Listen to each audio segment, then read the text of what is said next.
श्री महाभारत खिल्ल भागे त्रयोविंशोध्याय में अंधक का कंस को मुंह तोड़ उत्तर। वैशंपायन जी कहते हैं, जन्मेजय, यदुकुल के उन सभी श्रेष्ठ पुरुषों ने यदुकुल तिलक वसुदेव पर आक्षेप होता देख करके शीघ्र ही हाथों से अपने अपने कान बंद कर लिए।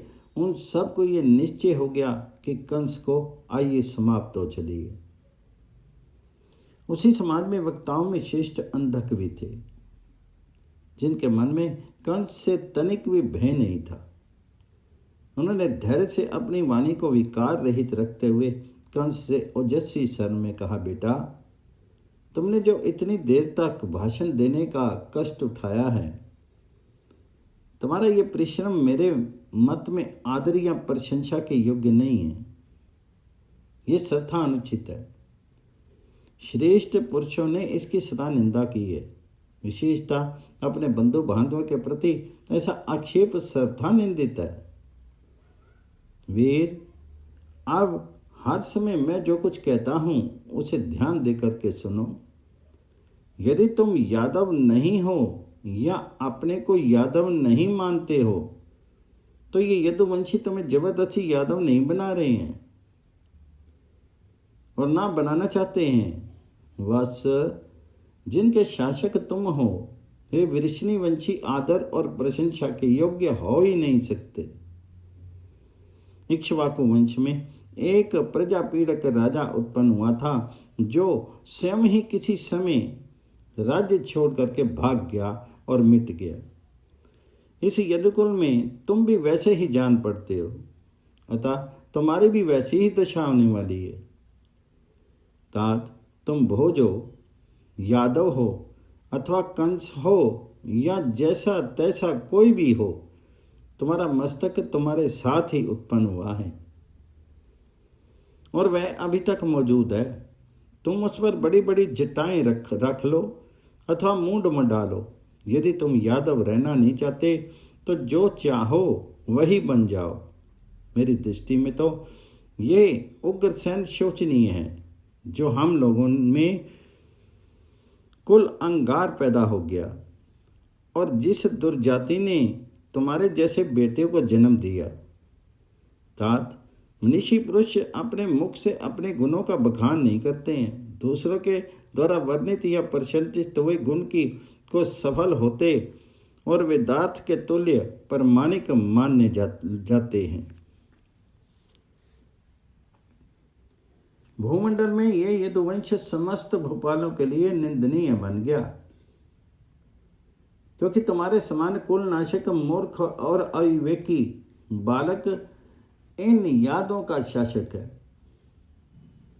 तुमने निंदा युक्त वचनों को उत्तम मानकर जो ये कहा है, उससे कोई कार्य तो सिद्ध हुआ नहीं, केवल तुम्हारे स्वरूप का स्पष्टीकरण हो गया। इन बातों से सब लोग ये जान गए हैं कि तुम कितने ओछे हो। जो अहंकार रहित तथा महापुरुषों के लिए भी माननीय गुरुजन हैं, उन पर आक्षेप करना ब्रह्म हत्या के समान है। उसे करके कौन अपने लिए कल्याण की आशा कर सकता है। तात, वृद्ध पुरुष अग्नियों के समान आदरणीय तथा सेव्य होते हैं। उनका क्रोध आंतरिक साधनाओं से प्राप्त हुए लोगों को भी जला करके भस्म कर सकता है। तात, जिसका आत्मा उन्नति के पथ पर अग्रसर है तथा जो जितेंद्रिय एवं विवेकशील विद्वान हैं, उस पुरुष को धर्म की गति का सदा ही अन्वेषण करना चाहिए। जैसे जल में मछली की गति अत्यंत सूक्ष्म या अव्यक्त होती है, उसी प्रकार धर्म की गति भी सूक्ष्म है।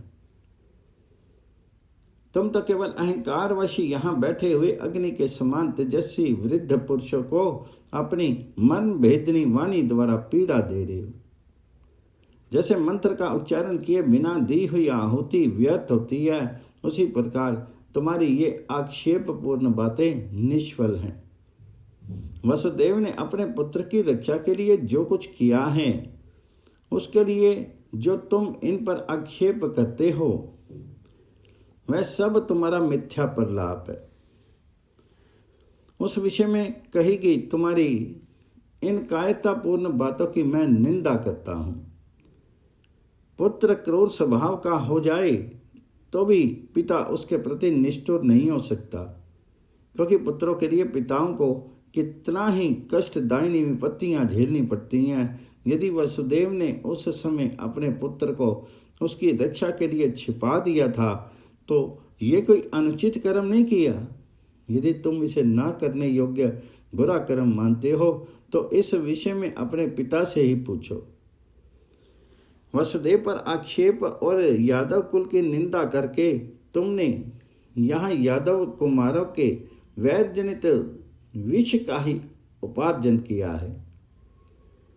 यदि वसुदेव ने अपने पुत्र के प्राण बचा करके अनुचित कर्म किया है तो उग्रसेन ने शैशव अवस्था में तुम्हें क्यों नहीं मार डाला था। पुत्र नामक नरक से पितरों की रक्षा करता है, इसलिए धर्मज्ञ पुरुष पुत्र को पुत्र कहते हैं। श्री कृष्ण और नवयुवक के संकर्षण भी यादवी हैं, किंतु तुमने उनके उत्पन्न होते ही उनसे वैर बांध लिया। फिर इन दोनों ने मन में वैर भाव को स्थान दे करके तुमसे शत्रुता बांध ली है। अतः इस वैर भाव में प्रथम अपराध तुम्हारा ही है। तुमने वसुदेव पर आक्षेप किया और वसुदेव पुत्र श्री कृष्ण के मन में अपने प्रति क्रोध उत्पन्न कर दिया। इससे समस्त यादवों के हृदय यहाँ कंपित हो उठे हैं। एक तो श्री कृष्ण के प्रति तुम्हारा द्वेष था ही, दूसरे तुमने वसुदेव की भरपूर निंदा भी कर डाली। इससे ये अशुभ सूचक अपशकुन प्रकट होकर के तुम्हारे लिए भय की प्राप्ति बता रहे हैं। जब रात समाप्त हो रही हो उस समय सर्पों और बुरे स्वप्नों का दर्शन अत्यंत कष्टदायक होता है। ये जो शकुन दिखाई देते हैं वे इस नगरी के भावों व धव्य की सूचना देने वाले हैं। अब तक जो कारण प्राप्त हुए हैं उनसे हमें ऐसा ही अनुमान होता है। यह भयंकर ग्रह राहु आकाश में अपनी किरणों द्वारा स्वाति का भेद कर डाल रहा है तथा भयानक दिखाई देने वाला मंगल सर्तोभद्र चक्र में वक्रीभूत होकर के चित्रा नक्षत्र पर स्थित है। बुध ने भयानक तेज से पश्चिम संध्या को व्याप्त कर रखा है, अर्थात वे पश्चिम दिशा में उदित हो रहे हैं। ऐसा होना राज्य भंग का सूचक होता है तथा शुक्र ने वैश्वनर पथ अर्थात सूर्य मार्ग पर अतिचार गति से चलना आरंभ किया है। सूर्य को लांग करके जाना ही अतिचार है। धूमकेतु नामक उत्पात ग्रह के पुच्छ भाग में भरनी आदि 13 नक्षत्र विद्ध हो गए हैं, इसलिए वे चंद्रमा का अनुसरण नहीं करते। पूर्व काल की संध्या परिघ से ग्रस्त है।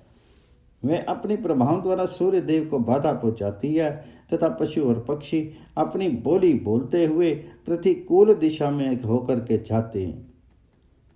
दोनों संध्याओं के समय एक भयानक गीदड़ी शमशान भूमि से निकल करके अपने निश्वास से अहंकार की वर्षा करती और बहुत बोलती हुई मथुरापुरी के चारों ओर चक्कर लगाती है।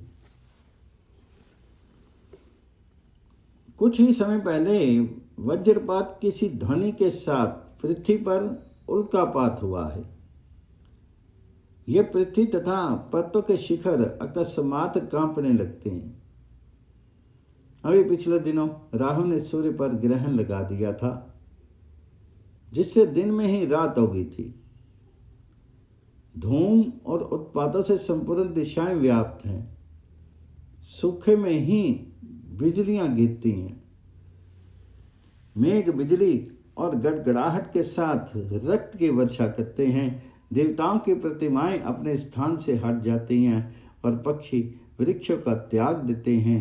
ज्योतिषी लोभ राजा के ज्योतिषी लोग राजा के विनाश को सूचना देने वाले जो जो अशुभ निमित्त अपशकुन बताते हैं, उन सबको हम लोग देख रहे हैं। तुम भी स्वजनों से देश रखते हो, राज धर्म से विमुख हो चुके हो और अकाल ही तुम्हें क्रोध आ जाता है। इससे जान पड़ता है कि निकट भविष्य में ही तुम्हारे ऊपर भय आने वाला है। दुर्बुद्धि, तुम जो देवताओं तथा वत्सों के समान तेजस्वी बूढ़े वसुदेव पर मोहवश आक्षेप कर रहे हो, इससे तुम्हारी आत्मा को शांति कैसे मिल कर रहे हो? शांति कैसे मिल सकती है? तुम्हारे प्रति जो हमारा स्नेह रहा है उसे हम लोग आज त्याग देते हैं। तुम अपने वंश का अहित करने वाले हो, अतः अब हम एक क्षण भी तुम्हारे पास नहीं बैठेंगे। मैं दानपति अक्रूर धन्य है जो आज वन में गए हुए अनायास ही महान कर्म करने वाले कमल नयन श्री कृष्ण को अपनी आंखों से देखेंगे। तुम्हारे कारण इस यदुवंश की जड़ कट गई है। अब श्री कृष्ण ही आकर के समस्त भाई बंधुओं को जुटाएंगे और उनमें मेल कराएंगे। इन बुद्धिमान वसुदेव ने तो तुम्हारे अपराध को क्षमा ही कर दिया है।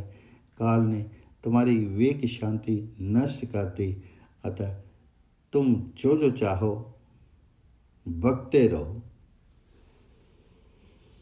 कंस, मुझे तो यही अच्छा लगता है कि तुम वसुदेव को साथ लेकर के श्री कृष्ण के स्थान पर जाओ और उनके साथ संधि करना स्वीकार करो। इस प्रकार श्री महाभारत के खिल्ल भाग हरिवंश के अंतर्गत विष्णु पर्व में अंधक का वचन विषयक 23वां अध्याय पूर्ण हुआ।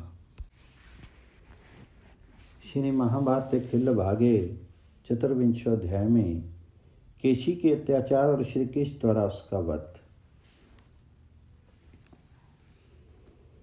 वैशंपायन जी कहते हैं, जन्मेजय, अंधक की बातें सुनकर के कंस की आंखें क्रोध से लाल हो गई। वह उनसे कुछ नहीं बोला और रोषपूर्वक उठ करके अपने महल में चला गया। फिर वे सब यादव जो वहां की सारी बातें विस्तार पूर्वक सुन चुके थे, निराश होकर के अपने अपने घर को लौट गए। वे मार्ग में ये चर्चा कर रहे थे कि कंस का मस्तिष्क खराब हो गया है।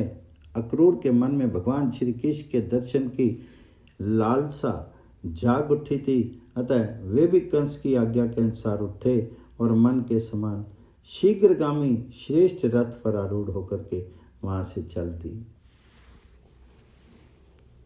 उधर श्री कृष्ण को भी अपने अंगों में ही कुछ ऐसे शुभ लक्षण दिखाई देते थे जो पिता जैसे बांधव से भेंट होने की सूचना दे रहे थे। अक्रूर को भेजने से पहले ही मथुरा के राजा उग्रसेन कुमार कंस ने केशी के पास दूत भेजा और कहलाया कि तुम श्री कृष्ण का वध कर डालो। दूत की बात सुनकर के मनुष्यों को क्लेश प्रदान करने वाला दुर्जय दैत्य केशी वृंदावन में जाकर के गोपों को सताने लगा। केशी घोड़े के रूप में रहने वाला दुर्दांत दैत्य था और मनुष्य का मांस खाता था। उस दुष्ट पराक्रमी असुर ने कुपित होकर के वहां महान संहार आरंभ कर दिया। वह ग्वालों सहित गौओं को मार डालता और गौओं का मांस खाया करता था। मदमत केशी से छंद विचरने वाला और उच्छृंखल था। अश्वरूपधारी दुष्ट आत्मा दानव केशी जहां रहता था, वह वन मनुष्यों के मांस और हड्डियों से व्याप्त होकर के शमशान भूमि के समान प्रतीत होता था। वह टापों से पृथ्वी को विदीर्ण कर देता और वेग से वृक्षों को भी तोड़ डालता था। हिंसते या हिनाते समय प्रचंड वायु के कोलाहल से हौड़ लगाता था और उछल करके आकाश की भी लांघ जाता था।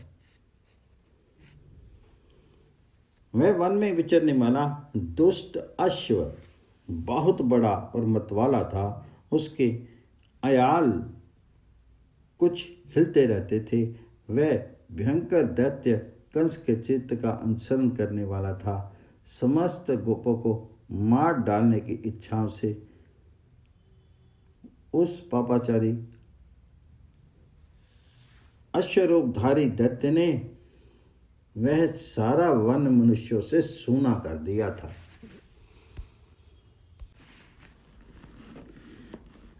उस दुराचारी ने वह विशाल वन दूषित कर डाला था।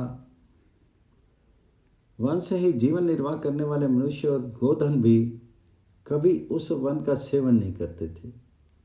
मद के कारण वह सदाचार से भ्रष्ट हो चुका था और अधिकतर मनुष्यों के भी मांस खाता था। उसके निवास स्थान में होकर के जो रास्ता जाता था उसे उसने अगम्य बना दिया था। एक समय मनुष्य के शब्द का अनुसरण करता हुआ केशी क्रोध में भर करके वृंदावन के भीतर गोपों की बस्ती में गया। उस समय उस पर काल सवार था।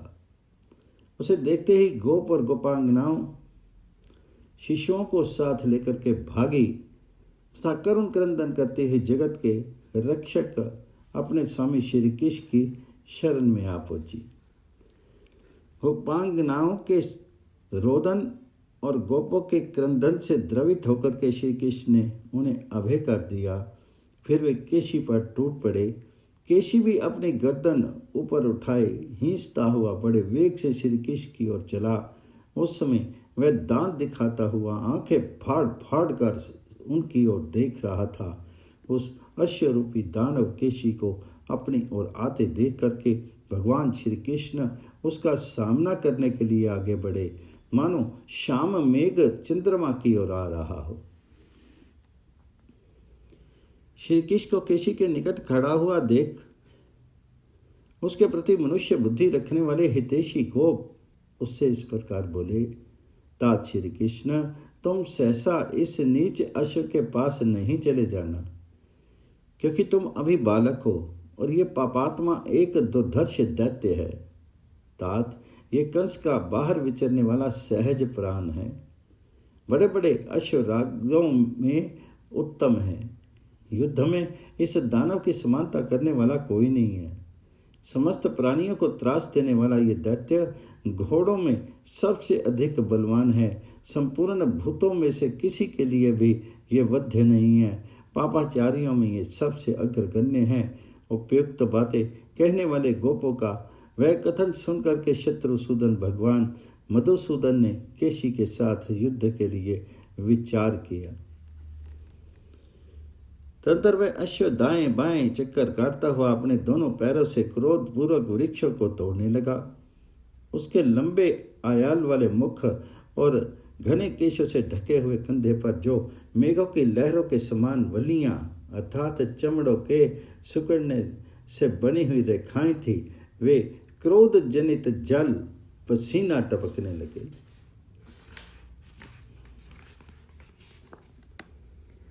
वह अपने मुख से पैदा हुआ धूल मिश्रित फैन की वर्षा करने लगा, मानो हेमंत ऋतु में चंद्रमा आकाश में कुहासा गिरा रहा हो।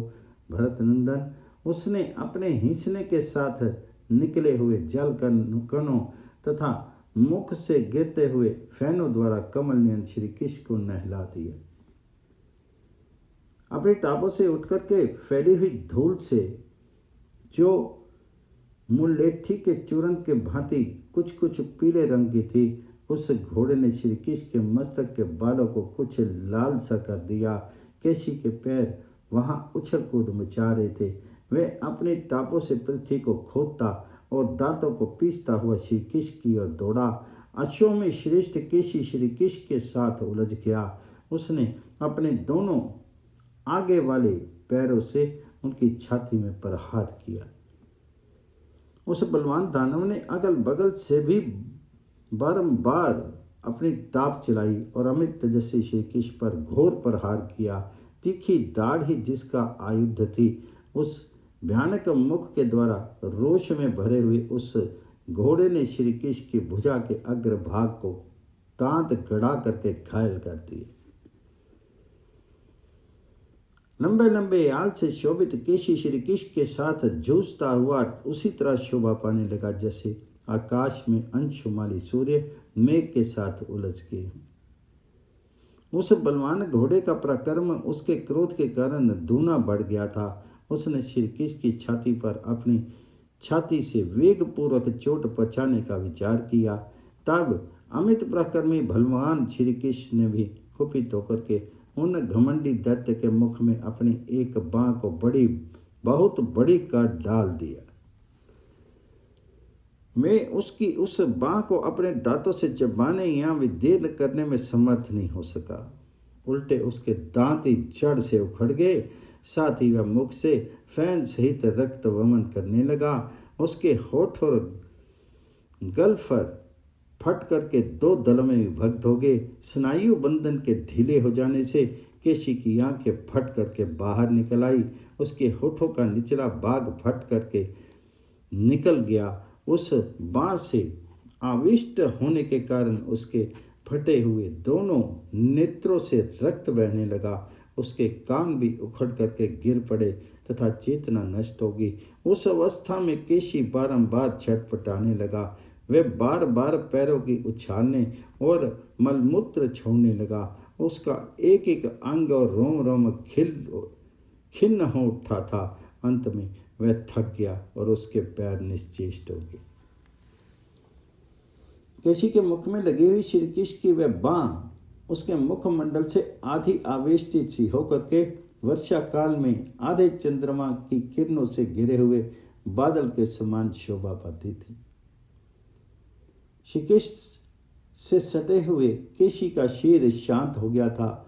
उस समय मैं उसी तरह शोभा पा रहा था जैसे प्रभात काल में अस्ताचल के शिखर पर पहुंचा हुआ चंद्रमा थक करके मेरु का आश्रय लेकर सुशोभित होता है।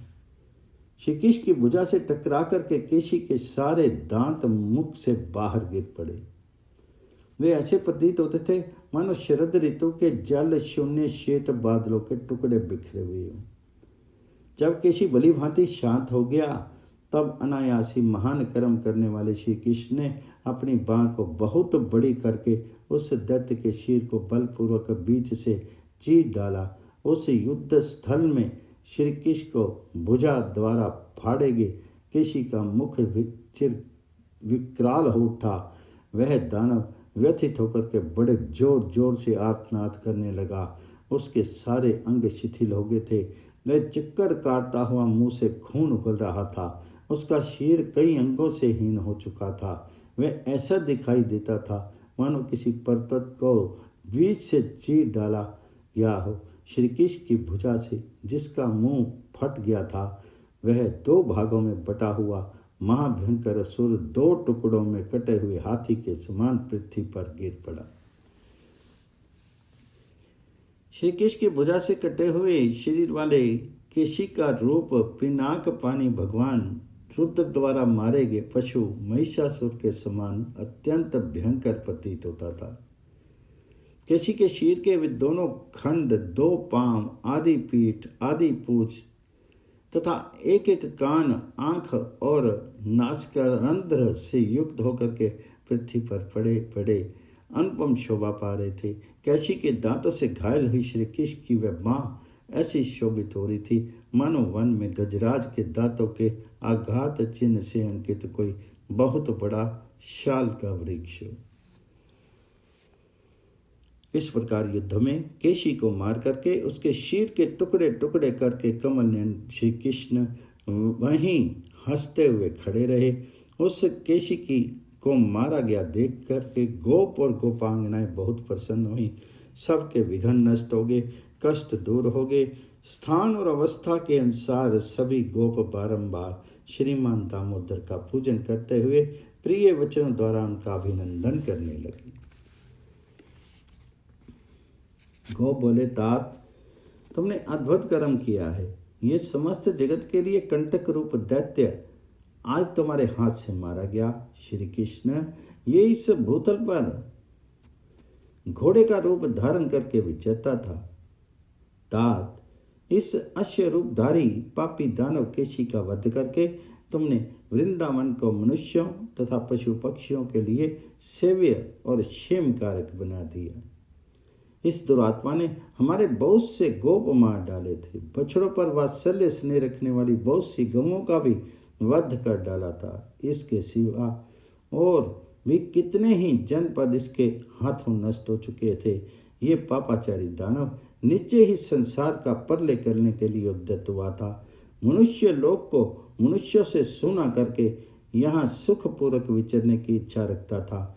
जीवित रहने की इच्छा वाला कोई भी पुरुष इसके सामने खड़ा नहीं हो सकता था। देवताओं के समूह से कोई इसका सामना नहीं कर सकता था। फिर भूतल निवासियों की तो बात ही क्या है।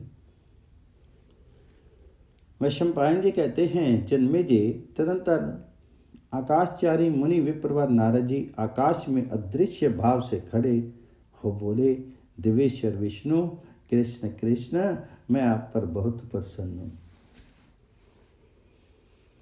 नारद जी फिर बोले, प्रभु आपने केशी को मार डालने की इच्छा से जो ये दुष्कर कर्म किया है, ये केवल आपके ही योग्य था, अतः देवलोक में केवल त्रिनेत्रधारी रुद्र ही ऐसा प्रकर्म कर सकते थे। तात, मैं युद्ध देखने का सदा ही उत्सुक रहता हूँ, अतः अपनी अंतरात्मा से आपका ही चिंतन करता हुआ ये मनुष्य और अश्व का संग्राम देखने के लिए स्वर्गलोक से यहाँ आया था।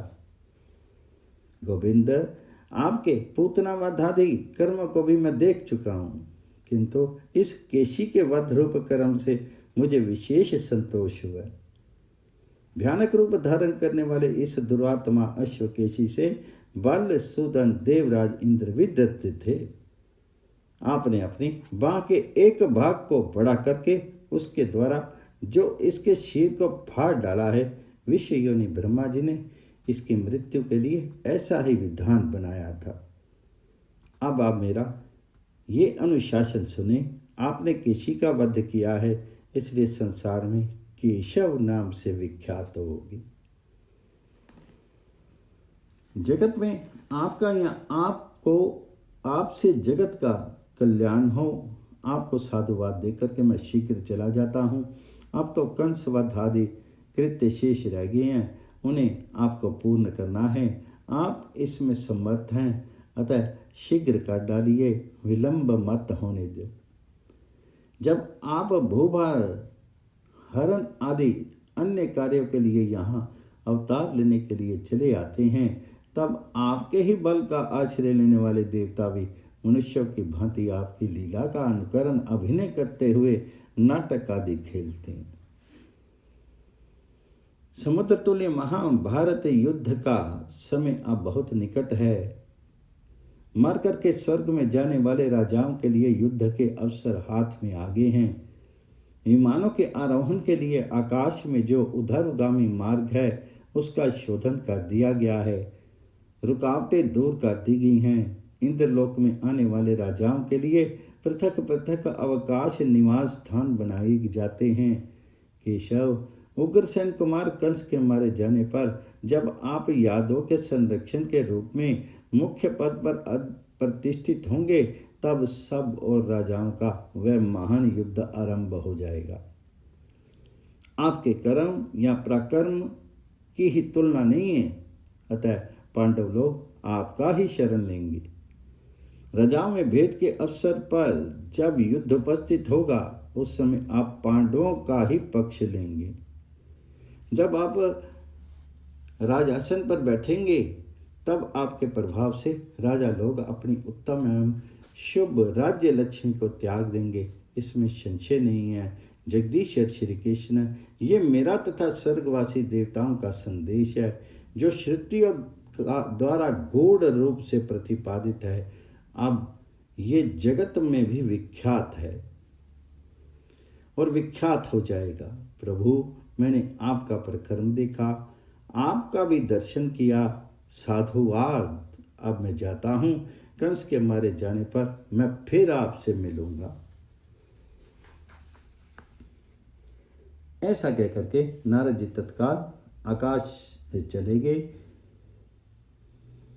देव संगीत के उत्पत्ति स्थान नारद जी का पूर्वोक्त वचन सुन करके श्री कृष्ण ने तथास्तु कह करके उनकी बात मान ली। फिर वे गोपों से मिले। गोपगण श्री कृष्ण से मिलने का उनके साथ ही पुनः ब्रज में प्रविष्ट हुए। इस प्रकार महाभारत के खिल्ल भाग हरिवंश के अंतर्गत विष्णु पर्व में किसी का वध विषयक 24वां अध्याय पूर्ण हुआ।